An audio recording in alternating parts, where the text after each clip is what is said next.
Ernest Urtasun, ministro de Cultura, ¿qué tal? ¿Cómo estás? Muy bien, ¿qué tal? Pues bienvenido a la SER.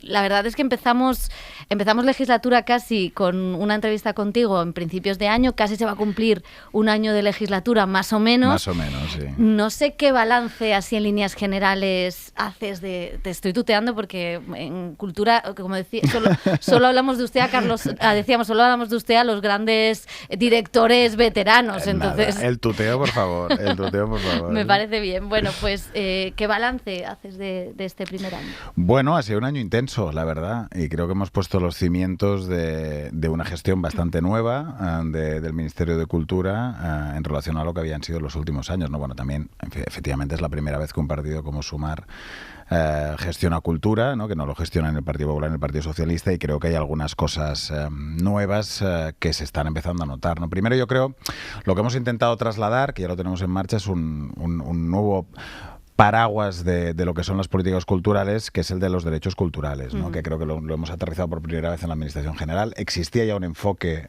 de gestión cultural a partir de los derechos culturales en algunas comunidades autónomas, algunos ayuntamientos, pero es la primera vez que el Gobierno de España adopta este enfoque, ¿no? Que es el enfoque de entender la cultura como el derecho un derecho fundamental a acceder a ella, un derecho fundamental a crear, un derecho fundamental a poder participar de la vida cultural, y entonces estamos desarrollando un plan de derechos culturales que es el que tiene que guiar un poco todo el marco de las políticas que haremos desde el Ministerio. Este enfoque, que es novedoso, que se enmarca un poco en lo que son las políticas más modernas en Europa, yo creo que es muy positivo, ¿no? Estoy muy orgulloso de haber aterrizado esto, ¿no? Entender la cultura como un derecho fundamental de la ciudadanía y a partir de aquí desarrollar las políticas públicas.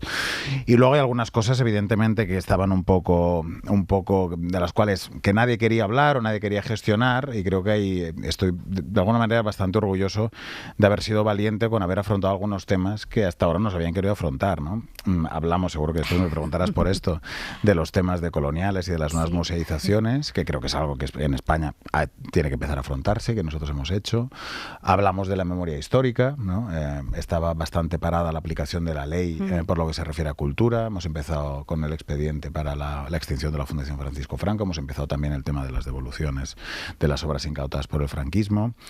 O también, bueno, la más conocida seguramente, que es la cuestión taurina, en la cual, pues bueno, yo creo también que represento aquí una posición cada vez más mayoritaria a favor del bienestar animal, con lo cual también ha sido un año, creo yo, de tomar decisiones valientes en algunas cosas que creo que eran importantes, ¿no? Y también, si me permites, he retomado temas que estaban pendientes y que creo que son fundamentales: las leyes que tenemos en el Congreso, creación de la Oficina de Derechos de Autor, la ley del cine, que es fundamental, y abordando algunas nuevas, como el tema de la inteligencia artificial, que preocupa muchísimo a los creadores. Bueno, y muchas otras cosas más, ¿no? Hemos impulsado más diversidad lingüística, hemos luchado contra la censura ahí donde se ha manifestado. Podría estarte una hora dando ejemplos de cosas que hemos hecho, pero sería la respuesta muy larga. Pero en cualquier caso, te resumo en una frase.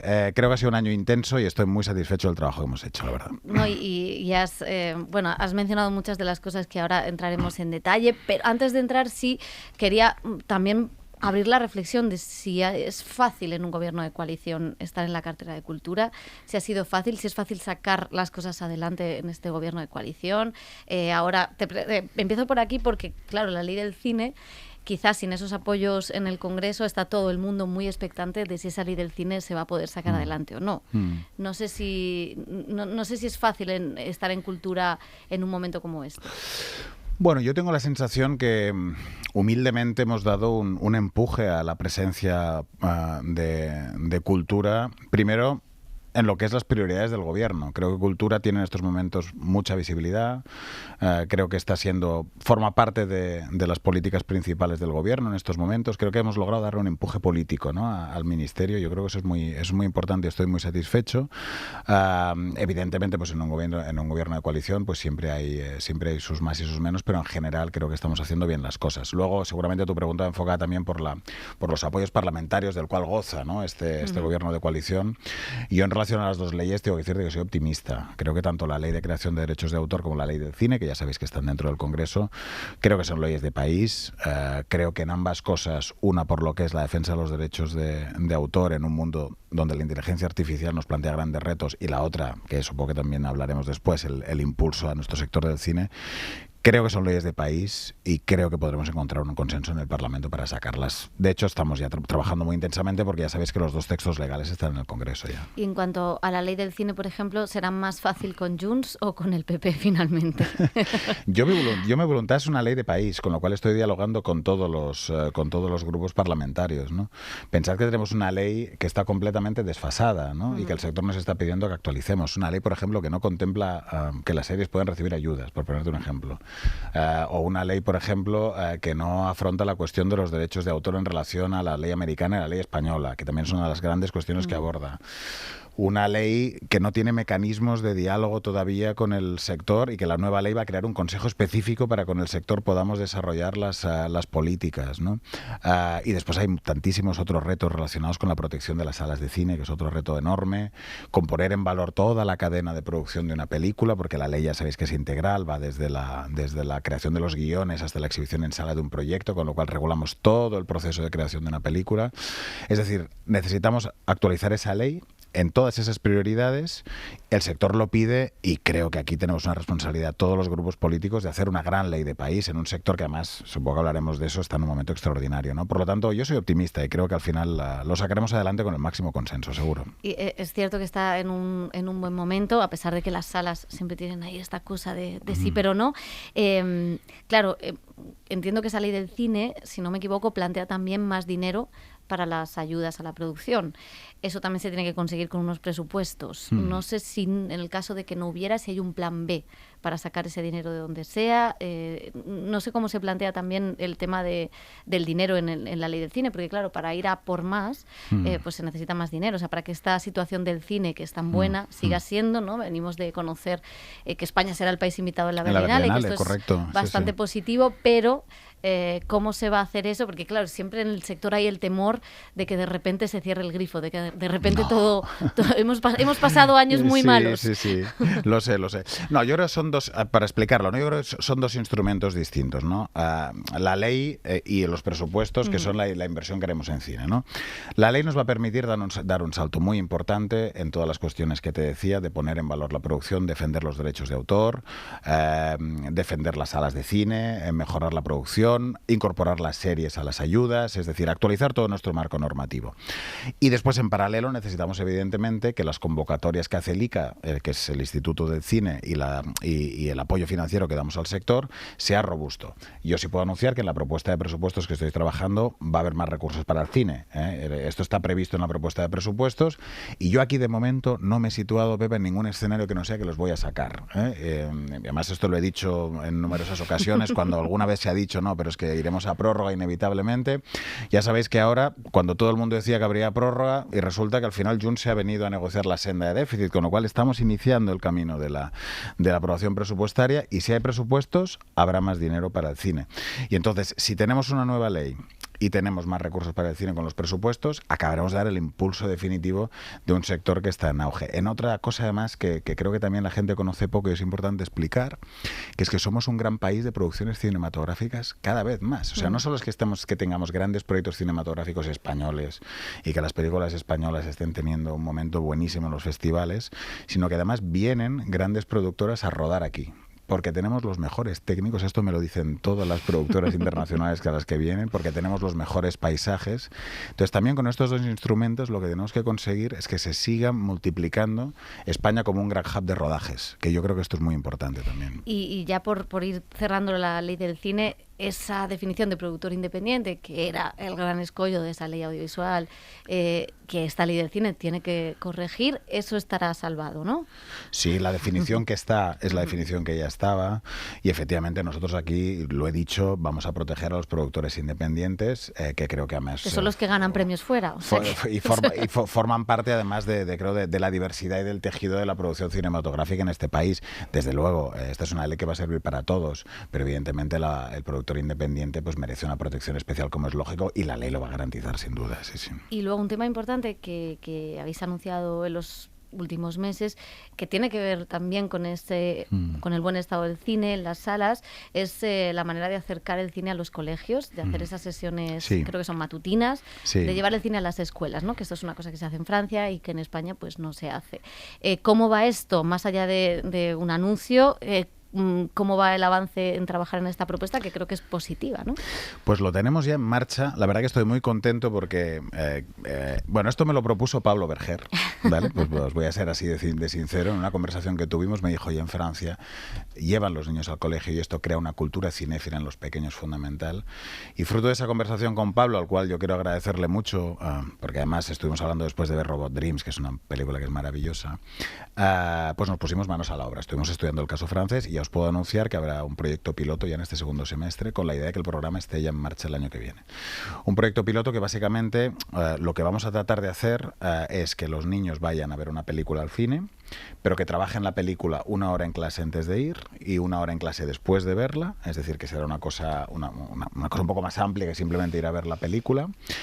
Y también una cosa que vamos a hacer, que estamos viendo, es que vamos a tratar que el programa se pueda hacer cargo financieramente del transporte de los niños, ¿vale? Que el autobús, porque esto tampoco queremos que colegios con más recursos puedan utilizar el programa y otros no. Con lo cual, estamos viendo para sufragar también el transporte, ¿vale? Lo digo para empezar a dar también algunos detalles de lo que estamos trabajando. Y también os puedo decir que, ya que la idea fue de Pablo Berger, que la película que vamos a usar para la fase piloto en este segundo semestre va a ser Robot Dreams, que creo que es una película que todo el mundo que la ha visto en los pequeños genera entusiasmo. Es una gran película para los mayores, pero para los pequeños también. Sí, para los mayores también, que estuvo nominada al Oscar, casi ahí la conseguimos. Totalmente. Y esta semana también habéis anunciado que se ponía en marcha esa oficina para las víctimas de abusos y violencia, no solo para el cine, sino para todas las víctimas de la cultura. ¿Cómo va a funcionar? No sé si esto también marca un antes y un después en la situación de muchas mujeres que han sido víctimas y que pueden ser potencialmente víctimas dentro de la industria. Sí, yo creo que necesitábamos reaccionar, ¿no? Con todos los casos que estaban saliendo, tener un instrumento específico del mundo de la cultura para luchar contra las agresiones machistas, ¿no? Lo anunciamos en marzo junto con la Academia del Cine y la Academia de las Artes Escénicas y ya hemos anunciado esta semana que ya está operativo el dispositivo. El dispositivo básicamente hace 2 cosas. La primera son acciones de prevención, esa unidad, a través de cursos, de sensibilización, de acciones formativas que vamos a empezar a desarrollar, y después una oficina de atención, que si me permites, ya que tengo la ocasión, dar el número de teléfono, que es el 651-684-584, y un correo electrónico que es unidad violencia machista @fundacion-aspacia.org. Y no es casual que el mail no sea del Ministerio, sino que sea de la Fundación, porque también quiero decir que las denuncias que reciba esta unidad serán tratadas por un despacho de abogados especializado en la materia. Nosotros desde el Ministerio de la Administración no va a tener conocimiento de estos datos porque estarán completamente anonimizados, y eso también lo digo para dar seguridad a todas las mujeres que necesiten acudir a esa unidad, que lo pueden hacer en plena libertad, que no necesita haber denuncia previa, que pueden acudir para tener asesoramiento también, y por otro que este instrumento ya está a disposición de todas las mujeres trabajadoras del mundo de la cultura, que si en un rodaje, en un concierto, en una obra de teatro sufren algún tipo de violencia sexual o violencia machista, ya tienen este instrumento al cual pueden dirigirse y las vamos a asesorar y acompañar en todas las decisiones que quieran tomar. Y al inicio, cuando hablábamos del balance del año, hacías mención a la inteligencia artificial, que ha sido uno de los temas más tratados en el último año, no solo en el ámbito de la cultura, pero en el ámbito de la cultura es especialmente sangrante en cuanto a derechos de autor o derechos de imagen de los actores y las actrices. Hace unas semanas muchos autores se ponían los pelos de punta, ¿no?, pidiendo medidas al Ministerio. Es verdad que habéis dicho en muchas ocasiones que se va a trabajar en articular algún protocolo o algo. ¿Qué se puede hacer en materia? ¿Cómo se puede legislar la inteligencia artificial? Hay una cosa que ya hemos hecho y otra que tenemos en camino, ¿no? La primera, que fue una de las primeras medidas que adoptamos, fue una guía de buenas prácticas para las unidades del Ministerio, que ningún cartel, ninguna imagen que se hiciera en el Ministerio, ninguna campaña, se hiciera sin creador. Es decir, se hiciera usando la inteligencia artificial. No podemos permitir que la IA sustituya a nuestros creadores. Entonces hay unas guías de buenas prácticas clarísima, que además está sirviendo de referencia un poco, es para el Ministerio, pero está sirviendo de referencia para el conjunto de la Administración General. Y esto es una cosa algo que ya está en vigor. Lo otro que es más complejo, pero que es importante, para que la gente lo entienda, los modelos de inteligencia artificial se entrenan con datos. Y muchas veces no siempre, se entrenan con datos que tienen derechos de autor, que puede ser un libro, puede ser un artículo en prensa, puede ser una infinidad de cosas. Entonces, en el modelo de inteligencia artificial público que está trabajando el Ministerio de Transformación Digital, estamos viendo de qué manera podemos proteger los derechos de autor. Esto no se ha hecho en ninguna parte de Europa. En estos momentos hay algún país que está empezando a estudiarlo como nosotros, porque el reglamento de inteligencia artificial europeo, que es muy bueno en algunas cosas, lamentablemente no tiene ninguna disposición en materia de derechos de autor, que es algo que a la Comisión Europea ya le hemos trasladado que tendrá que desarrollar en el futuro. Pero entonces, como no tenemos en el marco europeo nada específico, estamos trabajando para un marco específico en el caso español, que básicamente es un sistema de respeto y de remuneración de los derechos de autor cuando se usen obras para entrenar modelos de lenguaje. En eso estamos trabajando, espero en las próximas semanas poder ya hacer algún anuncio al respecto. Y los derechos culturales, que es un plan ambicioso y muy a largo plazo, esto es un riesgo porque pocos políticos se atreven a presentar un plan a largo plazo. Quiero decir, todo tiene que ser ahora y tal para ver los resultados. Con lo cual es curioso que hayáis presentado este plan, que es muy ambicioso. Sí. ¿Cómo lo ha entendido la ciudadanía o cómo creéis que ha entendido la ciudadanía este plan de derechos culturales en un país donde a veces la cultura no siempre está en una escala de valores muy arriba? Totalmente. Mira, bueno, el plan de derechos culturales que tenemos en marcha, sobre todo en estos momentos, lo que es en esta primera fase es un gran proceso de participación. Tenemos muchos grupos de trabajo organizados con representantes del sector cultural, de distintos sectores, de asociaciones de artistas, de productores, ciudadanos que están participando en la creación del plan. Es decir, que en primer lugar es un gran diálogo de la administración con los ciudadanos sobre la cultura. Y en segundo lugar, lo que queremos de ese diálogo que salga son toda una serie de líneas de acción entendida la cultura como un derecho fundamental, si la entendemos así, para ver cómo garantizamos derecho a la creación, derecho a la participación, derecho al acceso a la cultura en el conjunto del territorio, de qué manera construimos ese gran derecho ciudadano que es la cultura y que queremos que sea, ¿no? Entonces yo quiero invitar incluso a la gente que esté interesada a que participe en el proceso de participación del plan de derechos, y efectivamente lo que ambicionamos es que sea un plan de derechos a largo plazo y de ahí se deriven toda una serie de políticas públicas concretas que desplieguen estos derechos. Algunas ya las estamos haciendo. Por ejemplo, cuando estamos hablando de desarrollar que vayan los niños al cine, pues estamos hablando, por ejemplo, de desarrollar un derecho ciudadano fundamental, que es que de muy pequeño tengas educación en materia de cine, ¿no? Bueno, cosas así. Esto es en concreto lo que son los derechos culturales. Entonces el plan lo que nos va a dar es un marco general de todas las acciones que tenemos que hacer, ¿no? ¿Y en qué situación está? ¿Ahora mismo es el momento en que está participando la gente? Efectivamente. Hicimos ahora hace poco el Foro Cultura y Ciudadanía en Santiago de Compostela, que fue un momento también donde abordamos un poco la cuestión del plan de derechos culturales. Tenemos varios grupos de trabajo de distintos ámbitos donde se está empezando a desarrollar el plan, ¿no? Estamos en la fase del proceso participativo. Sí. Vamos con el INAEM, que es otro de los melones Correcto. que siempre caen en las entrevistas. Esa reforma del INAEM, que es urgente y que yo creo que puede evitar casos como el de Lluís Omar. No sé cómo va esa reforma, en qué momento está y si también se contempla dentro de esa reforma, que es algo que pide la Compañía Nacional de Danza, un teatro para la danza más... más protagonismo para la danza, que quizás como la hermana pequeña dentro del INAEM, ¿no? No, totalmente. No, el proceso de INAEM, no estoy en condiciones de daros ninguna información ya definitiva de la cuestión. Lo que sí os puedo decir es que tenemos un grupo de trabajo en el Ministerio desde que llegué, prácticamente. Fue una de las primeras estructuras que creé. Es un grupo de trabajo donde estamos analizando todas y cada una de las distintas propuestas que en algún momento se llegaron a poner encima de la mesa. Porque sabéis que la reforma del INAEM es algo anunciado muchas veces, nunca hecho, pero en el Ministerio hay muchos papeles y propuestas al respecto que estamos estudiando, y de ahí vamos a presentar una propuesta de reforma en muchos ámbitos. La cuestión más compleja, que la gente que sigue este tema lo sabe, es la arquitectura jurídica que tiene que tener el INAEM, ¿no? Que es verdad que ahora es una unidad administrativa más y eso lo obliga a estar sometida a la intervención previa, eso genera problemas para las giras, entonces tenemos que ver de qué manera creamos una estructura jurídica que permita solucionar estos problemas. Siempre desde dos criterios, y esto lo he dicho también porque en el pasado esto ha generado algún equívoco: una estructura jurídica que será pública, jamás vamos a poner en cuestión el carácter público del INAEM, y los cambios que hagamos, los sindicatos, estos ya lo saben porque se lo he dicho en persona, se hará en acuerdo con ellos. Entonces, básicamente lo que queremos es que las unidades, para que la gente nos entienda, del INAEM cuelgan las unidades que hacen producción cultural en teatro y en música pública, lo puedan hacer en mejores condiciones. Entonces, espero poder presentar una propuesta lo antes posible. Sí. Hay una cosa de teatro, antes de seguir, que sí que, quiero decir, no sé qué puede hacer un ministerio, cómo se puede fomentar, pero sí es curioso porque, claro, hay un teatro catalán extraordinario, hay una escena madrileña, pero no hay una sinergia. Tú no puedes ver teatro en catalán en Madrid, es muy difícil que las obras giren, y en Cataluña es más fácil. No sé si hay algún tipo de propuesta, o podría haber algún tipo de propuesta para coordinar que, bueno, pues que todo sea mucho más fluido, ¿no? Que esa red de teatros sí que esté por toda España, que las lenguas oficiales también se escuchen en Madrid. Esto es algo que estamos mirando.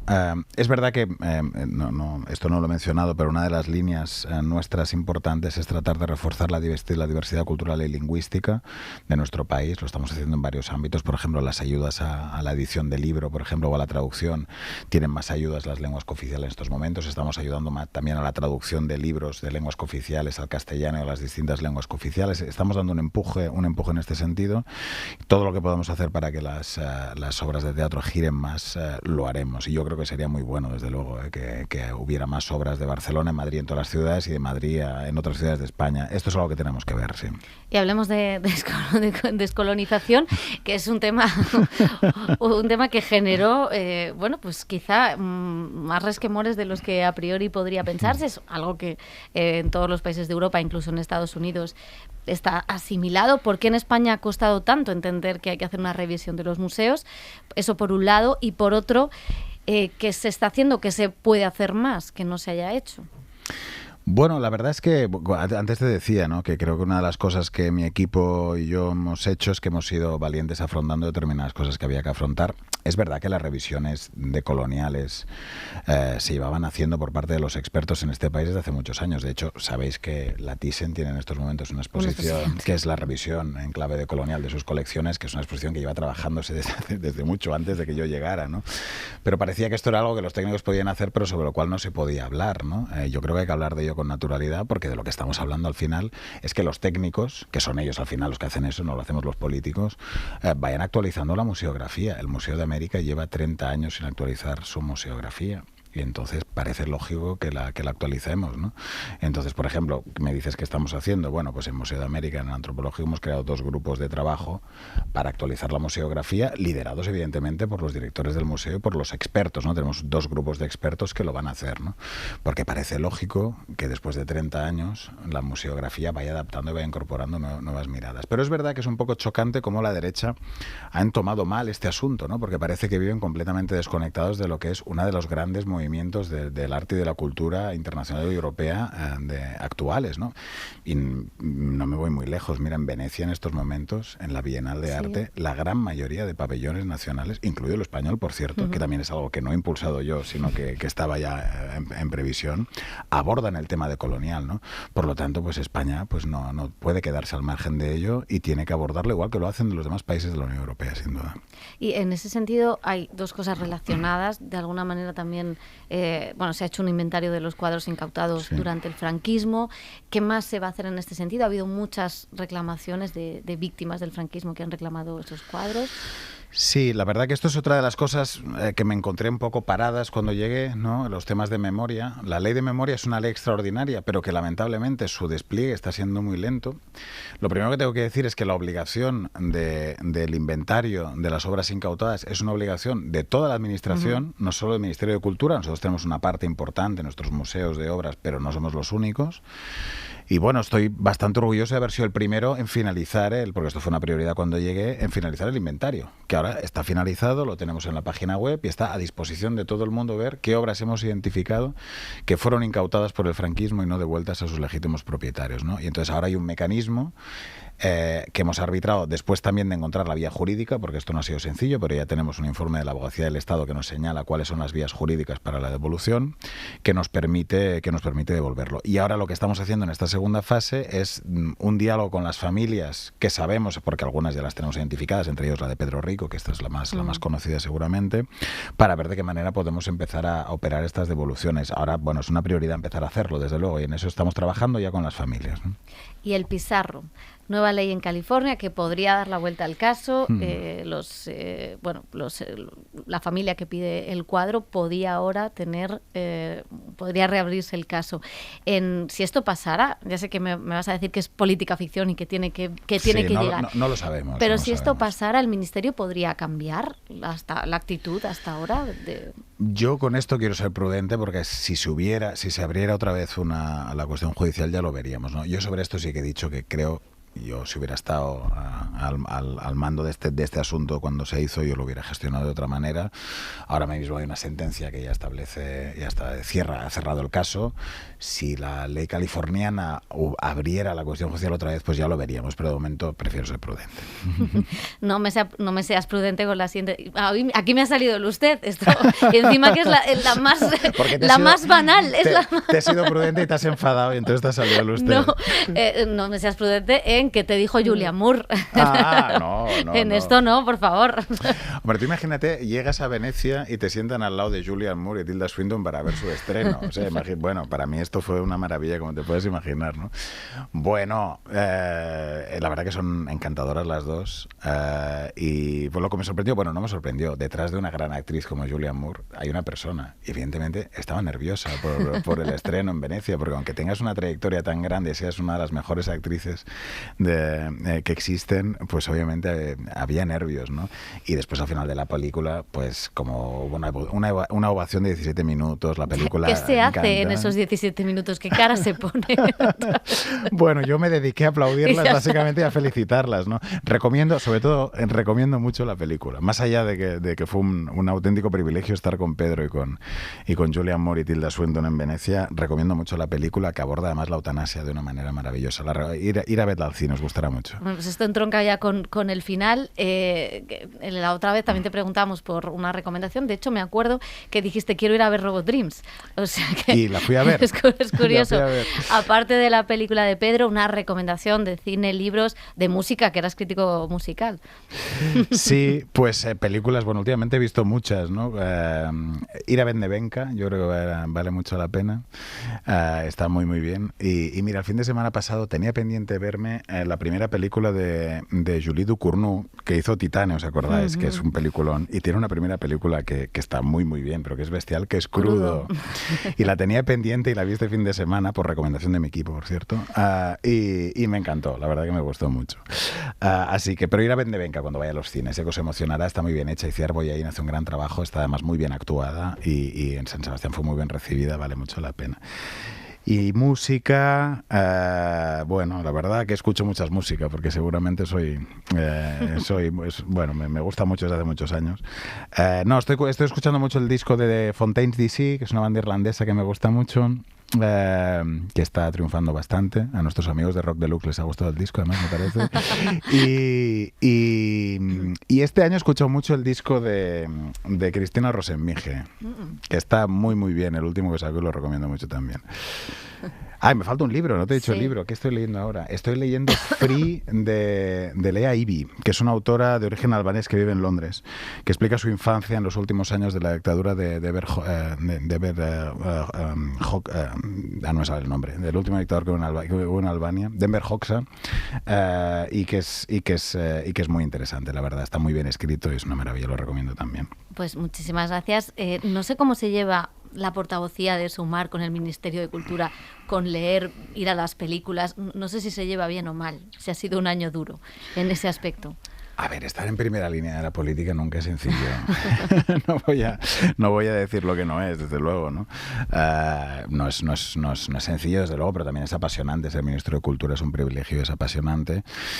Y me pregunta muchas veces la combinación de la portavocía de Sumar con el Ministerio de Cultura. Yo aquí siempre pongo en valor que creo que es relevante que en su momento tanto Yolanda Díaz como Sumar decidieran que el portavoz del partido, que no deja de ser una figura relevante, se ocupara de cultura. Creo que es una demostración de intenciones de que nos tomábamos muy en serio esta cartera, ¿no? Y la verdad que estoy muy contento. Después, compatibilizar los cargos, no he sido el primero ni el último. Ha habido portavoces que han sido ministros en el Partido Socialista y que lo siguen siendo por otra parte, y bueno, es algo que en política es normal. Pero estoy muy centrado en la gestión del ministerio, eso sí que os lo puedo asegurar.